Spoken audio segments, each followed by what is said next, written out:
আমার শীতের বাগানের গাছগুলি ছোটো ছোটো যে গামলায় আপনাদেরকে বলেছিলাম লাগাবো, তা গাছগুলোর গ্রোথ দেখুন এবং কুঁড়িগুলো দেখুন সুন্দর করে।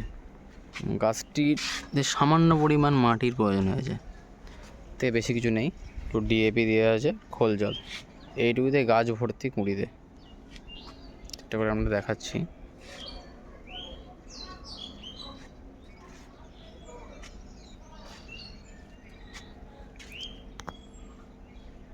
ছোট্ট ছোট্ট মিডিয়াতে এই ধরনের কাঁদা গাছগুলো আমরা করতে পারেন, আপনাদের বাড়ির প্যারাপিটের সামনে রাখবেন, তো দেখতেও সুন্দর লাগবে এবং গাছগুলি দেখেও সব অবাক হয়ে যাবে। এইটুকু 10 টাকার পটে এই ধরনের গাছগুলি করা হয়েছে। গাছগুলি কেমন লাগলো ফ্রেন্ডস আপনারা জানাবেন। আর গাছে ফাঙ্গিসাইডের আক্রমণ এই সময় খুব বেশি থাকে, তাই আপনারা বিভিন্ন ধরনের ফাঙ্গিসাইড যেমন সাব পাউডার, জ্যাপ, তারপরে একতারা, এইগুলো আপনারা স্প্রে করতে থাকবেন। গাছের চেহারা অসম্ভব সুন্দর হবে। কুড়ি চলে এসছে, প্রায় 10-15 দিনের ভেতরেই ফুলগুলি ফুটবে। আমি আপনাদের ফুলগুলো ফোটার সঙ্গে সঙ্গে আবার একবার আপডেট দেবো।